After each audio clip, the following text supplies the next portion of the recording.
There's a lot of momentum right now around AI-powered user experience, also known as UX, and prototyping tools, so I tested several using a consistent use case. I took a recent trip and wanted to share it and make it into a web-based experience. Before recording, I wrote a structured prompt to guide the outputs. It focused on a clean, visually engaging travel diary with minimal friction, including a map view and editable entries, all designed as a desktop web app.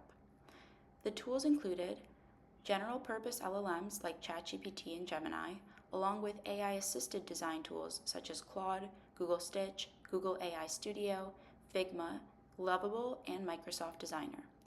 Some of these produced static UI mockups, while others supported interactive prototypes, which made it easier to compare visual design, interactivity, and overall UX structure across all of these tools.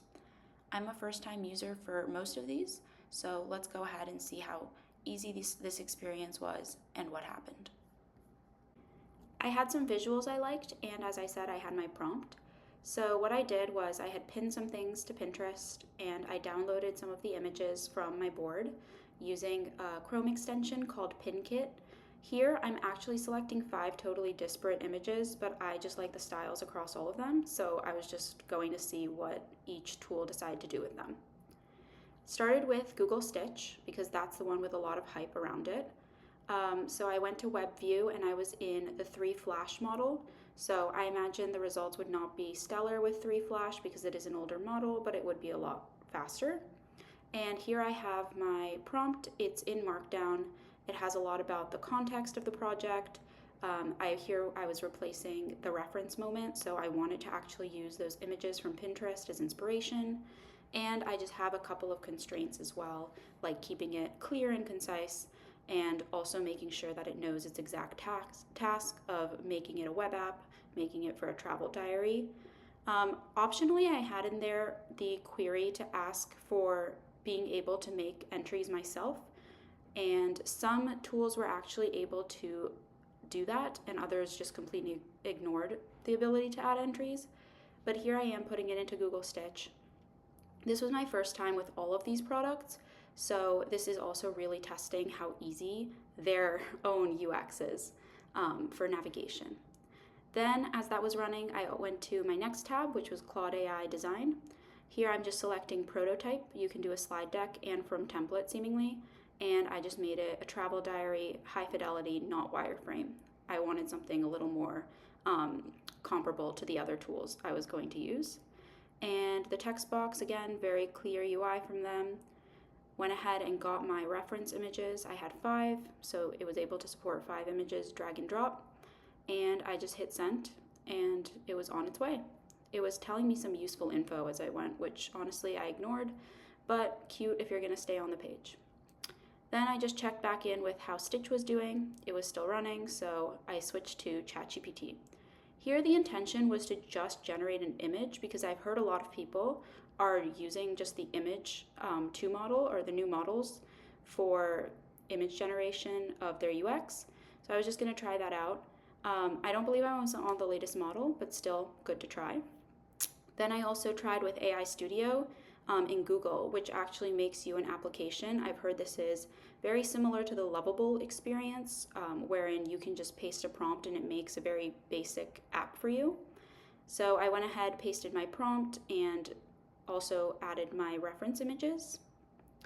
I really love that they're able to just drag and drop and add. I believe in this case I was on the Gemini 3 Flash model as well. So same model as what Google Stitch was trying. Here it says Gemini 3 Flash Preview, and that went on to run just like any LLM query would. Lovable.dev was next. Here, again, they have that very input-output experience central to their app. You just put in your images, your prompt, and you're ready to send it off. I was on build mode, by the way. It defaults to that. I guess you could also plan, which would make you some documents drafting what the design would be, but I didn't need that. So I went ahead and just sent my one prompt. And for Gemini, I just used the generic LLM chat. For this one, I was really going for them making me an image, just as I had with ChatGPT, because they don't have the ability just through standard Gemini to make a full app prototype. So I believe I prefixed this prompt with create an image for the following, and also selected the create image tool. I was on fast mode, but I switched this to pro just to have a different experience and see whether the image would be more exciting. And the last tool was actually Figma Make. I had not really heard of this one too much, but I guess this is their text to, prototype tool. Here I sped through my auth process because, again, this was my first time using the tools. And again, it has this text box that is standard across all these LLM services. I was able to drag and drop my images. Actually, this one I wasn't able to drag and drop. It was a little annoying. I had to actually go in and select the images from my downloads. But here it is. It actually explained its reasoning pretty thoroughly, which was nice to actually see some progress as a user. So I appreciated that. Okay, the next moment for me with all of these was just checking on what wireframes or prototypes each tool had made, and creating a design document I could carry over to any coding environment. Here's Google Stitch. Honestly, I wasn't incredibly impressed just because I felt like the translation of the styles of the images wasn't coming through. I think what they were doing was actually just inserting the images into the UX and then choosing whatever color scheme they wanted. The nice part, though, was that I did get a couple of different frames I could interact with on a canvas. That experience was very nice. Claude Design actually blew me away. I feel like it had a quote-unquote opinion on what the styles of the images were. It really came through in the fonts it chose and the colors. And this tweaks moment in the corner just popped up. It let me adjust the accent, color, the font styles, any things that it thought I wanted to tweak. So that was already a way to pull me in as a user that I really appreciated. And it was actually very fast to just tweak those and see what happened. It also added a very nice maps feature, and when I clicked on each location, it would kind of highlight it, which I thought was really interactive and cute. Again, the fonts were very standard throughout, which I loved. I was just comparing it to Stitch again because I was honestly so disappointed in Stitch in comparison. I set it to Pro and tried the prompt again. I really think that Stitch was not able to come up with a design that was as clear as I wanted, and Claude Design just had all of those really nice user experience for me to be able to go in and tweak things. But here I just felt like it was making very disparate designs across each of the pages and coming up with what it thought was best, which was really not easy to view. And the opinion of Stitch was just not something I enjoyed. When I went to ChatGPT to check on what it had made, I was actually pretty impressed. I guess I was in their A/B testing batch, so they gave me 2 images to pick from. And I like what they're trying to do. They're trying to make it more dashboard-like. I actually enjoy how much content I'm getting immediately. That might be a personal preference thing, but I do like that they tried to include all of the different components within one image. I guess that's a constraint of just generating one image. You have to present everything immediately, since the user can't really click through different pages. But I ended up selecting this one. I just like the contrast, and the green and white was really appealing. So I just went ahead and tried to make an edit because that is a capability with editing photos in ChatGPT. This was Google AI Studio, so their kind of product that's very similar to Lovable, where they just make a prototype. This was interactive and nice. I like the transitions between the pages and the images loading in. Again, with the Google products, I feel like it just picks whatever style it wants. It doesn't really follow the styles that you want from your inspiration images. So I feel like any other user could have given a prompt and gotten the same thing. Like, it had no flavor from the input images, and this map component was just completely broken. This was the last about page, and I actually wanted to try making an edit here. I was just clicking around to see what buttons they had. I guess you were able to click in here and just touch a component or select different things, and it would get loaded in here to the text box. So here I've selected 3 different components. It's referencing them after I've clicked them, and I'm just saying, hey, can you make these Times New Roman, to see whether it can really make those surgical edits. So that is in preview mode. There we go. Lovable went ahead and actually addressed my ask for being able to add an entry myself. This was really prominent, so that to them was apparently a priority. I like this timeline feature where things like consecutively load in, but again, the map here was really lacking. I felt like the Claude Design map was still the best map I'd seen. This one, it was nice that they tried to order it, I guess, but it was still not visually functioning, I guess. And the add entry button just simply didn't work when I went to click it. But I'm appreciative that they considered all of the use cases I wanted, and the use case was very clear. So if I were the user of this app primarily, not just my friends and family reading the travel diary, they really considered my experience with it as well. So I actually wanted them to flesh out that add entry, so I went ahead and followed up. In Gemini, this was the Pro model, and what image it came up with. Very lackluster. It even did mobile view, even though I had asked explicitly for web. It was like a mobile format of web. And then Figma Make didn't load any images, and honestly, it really reminded me of like ChatGPT circa their 4 model, so like maybe 1 year back at this point. It just looks like if somebody said to AI vibe code an app, this would be the very generic, literally the exact same font as back then, with no stylistic choice, nothing coming through from my reference images, even though I did attach all of them. So that was a little disheartening.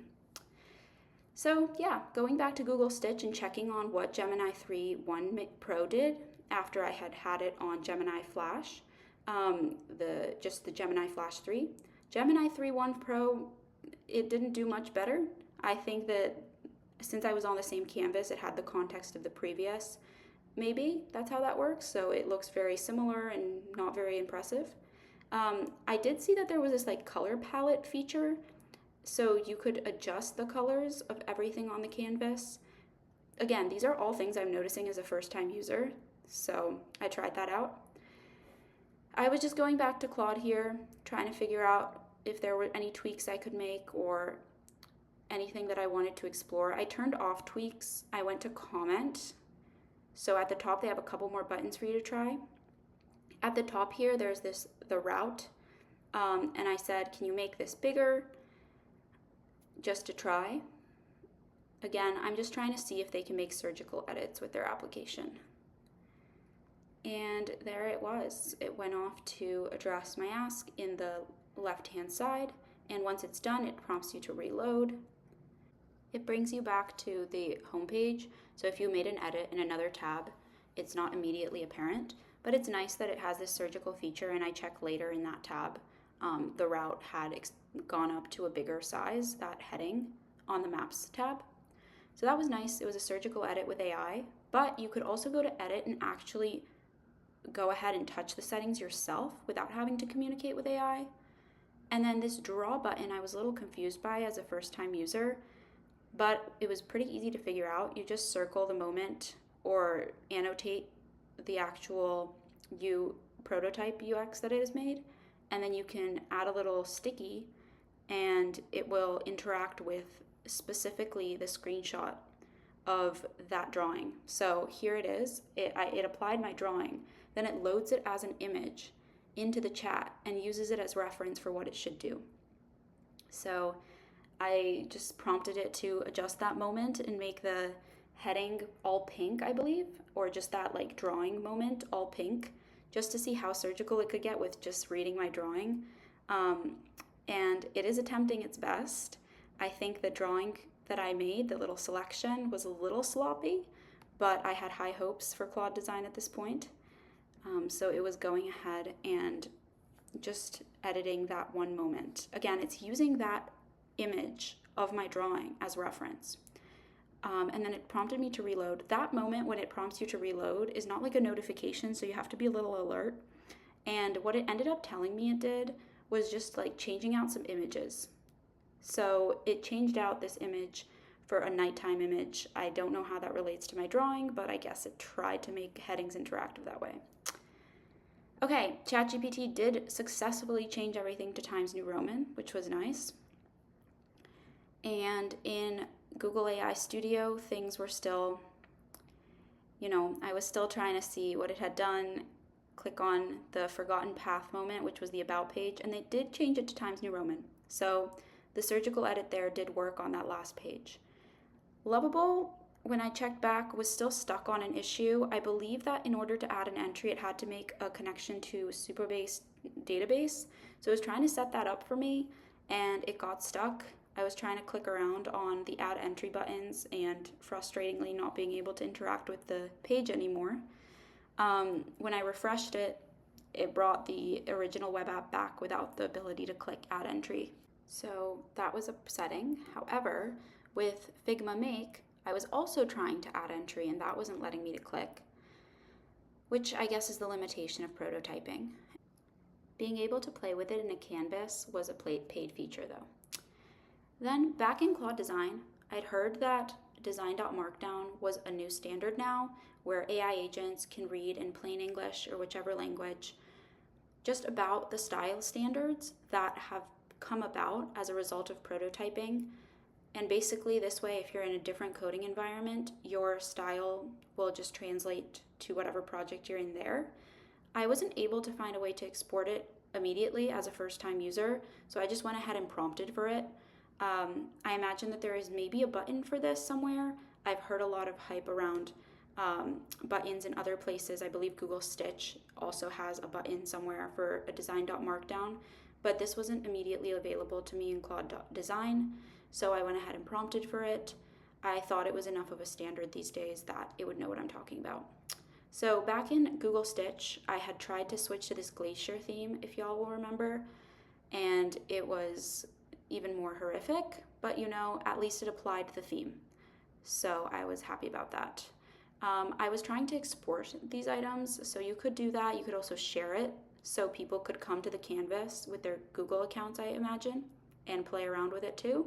So that was a really nice feature of this actually. And again, I'm prompting it for that design.markdown file. I think with Stitch, this design file is a lot easier to find, but I was just going with the prompting at this point. Within ChatGPT, I was also going to get a design.md. I just wanted to see if it could make one for an image. And for Google AI Studio, I similarly asked for a design.md. And I was going to give Lovable one last shot here, so I refreshed the page to see if it would just reload the chat for me, but it was still stuck. So I was just trying to figure out how I could unblock myself at this moment, but it was still trying to show me what progress it was making, and in lieu of that, I just sent off the prompt to please share the design.markdown, and it seemed to unblock it. This is Gemini with that image that was weirdly mobile but web at the same time. And then in Figma Make, I also prompted for a design.markdown. Again, some of these tools have that design.markdown somewhere natively. I know that from the news, but it appears that all of them were able to actually end up generating a design.markdown in some way, shape, or form because it is a public concept now of having a design.markdown. And if not for them, then they could just extrapolate what a design.markdown might mean. So at this moment, I had decided I was actually going to use LLM as a judge to basically figure out which design.markdown that got generated was best using either ChatGPT or some other large language model acting as a judge on all the design.markdowns that had been created. So Stitch randomly made it that weird panel in the canvas, but Claude Design actually made it a markdown and opened it for me as a tab next to the HTML it had generated prior. And here I am putting it into just a plain text file locally. I was separating them out by service. So this one went under Claude Design, and Google Stitch was before that. Awesome. So the next one was ChatGPT. This was, again, just the plain image, and it made a design.markdown here. I was just checking which model I was on. They kind of obfuscate that these days, so I guess I was just whatever's on the free plan basic mode as of now May 2026. Okay, that went in there too. I actually like how ChatGPT will render the markdown, so when you click copy, it's not coming through as just pure markdown. Um, that can be a plus or a negative depending on your use case, but in this case, I was happy with it. And I decided to start prefixing all the services with this common delimiter so that it would be easier for my LLM as a judge to be able to delineate between them. This is AI Studio. Again, it actually made a markdown file with the code of the prototype that it had made. So that was also nice to be able to copy from. Lovable was still giving me pain. Honestly, I think it was my fault to prompt them to make such a complicated feature, especially since I'm prototyping. But again, I was able to stop it here finally and ask it for a design.markdown. And I was just going to supervise it a bit just to make sure it made it. But yeah, it was still working. And then Gemini Pro for the image returned this error of like having too many requests for an image. That again was my fault. I had kept the create image tool selected, so I turned that off and tried again.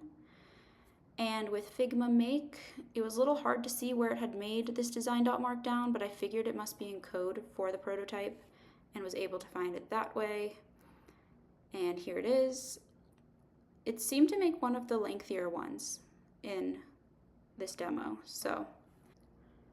And here I'm just going to go ahead and take it and paste the design.markdown under Figma. Again, this text file is just to track what design.markdowns were generated to be able to quote unquote compare them with an LLM. Again, each person will have their own subjective opinion of what's best for their use cases. And my attempt at standardizing a judge was using a large language model. In this case, I use a few large language models to figure out which was the best, but you may have your own personal preference for which of the design.markdowns was the best. So depending on your use case, that can differ. Gemini output it as a markdown in chat, which I guess is expected because it's, just a direct chat with a bot and there's no like prototype or file system to engage with. And once that was complete, I was only waiting on Lovable, but I was able to go ahead and add the Gemini Pro one. And so my document does not have Lovable included, but at this point, all of the other services had their design.markdowns ready. So here I'm using LLM as a judge. What that means is I'm going to ask a large language model based on that text file I have of all of the design.markdowns copied, which service had the best design.markdown. Again, this is up to ChatGPT's discretion in this case, but you as an individual can also go through all of the services and determine which design.markdown you end up liking. To me personally, I like the Claude Design one because it was very to the point and really captured that unique style it had made, which honestly, I love the style. And it appears that ChatGPT agrees. So that was the verdict from ChatGPT. Just going back to Claude Design there. Now I'm going to try Ask Gemini. Have to get rid of all of those images that stayed in the chat. And now I'm on fast mode, so I just ask, I guess, the Flash model. And it also surprisingly chose Claude Design. It does say a note about Google having a nice aesthetic, but it does say that Claude Design came up with the best visual and cohesive identity. Here I was giving Lovable another shot to come up with the design.markdown, and ultimately it was able to make the design.markdown file. But again, with this whole LLM as a judge system, it is, the chatbot was part of the rounds here. I made an image with ChatGPT and it did make a design.markdown, so it could have rated itself if it were biased.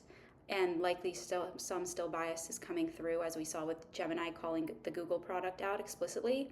But surprisingly, all of them still picked Claude Design and noted that the theme of Google was nice, but thought that Claude Design had the most cohesive identity, which is critical because when you're going to a new coding environment, you want the unique identity of the style to come through. You don't want it to be very all over the place, which is what I was noticing in the services in some of the services. So just wanted to highlight Claude.md's design here one more time.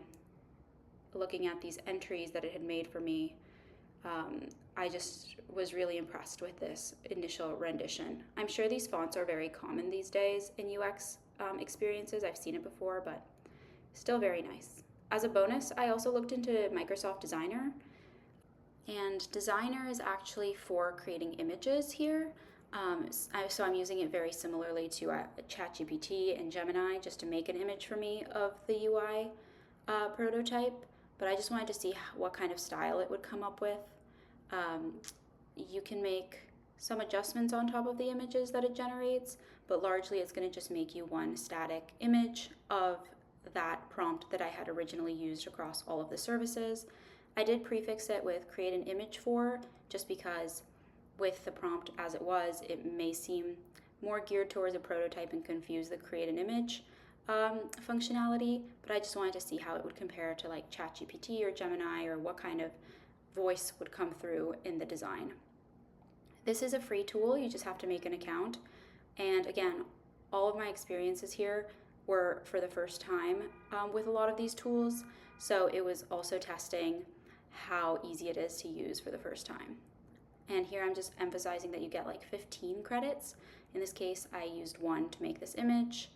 Seems very generic, but honestly impressed that it was able to understand that I was trying to go for a web design and put it into a static image. I don't think this is something that Designer handles daily, being able to just make a website, because it is so geared towards AI generated images or just image alterations. So I was a little impressed. And it was able to render text, and here I am trying to extract the text from the image. This part did get stuck a little bit, but it was able to ultimately figure out which parts of the picture were text. So I guess that could be useful if you're trying to make a web UX and trying to really tinker with the text on the image itself. I don't imagine that's a common use case, but it was able to do so here. Again, it didn't do the landscape portrait because I had it set to a square image, but in the prompt, when you select create an image, you can also specify the image size. So I would have probably set this to landscape. I only saw that option after doing this demo. But yeah, it was able to select the text, and then I was able to go ahead and directly change the text here. And that wraps the demo. So for this specific use case, seemingly Claude Design produced the most cohesive UX. It was also the best to use as a first-time user. That said, this was a limited test, and results depend heavily on prompting and familiarity with the tools. So the takeaway is less about a single best tool and more about how each differs in output quality, interactivity, and control. Thanks for watching.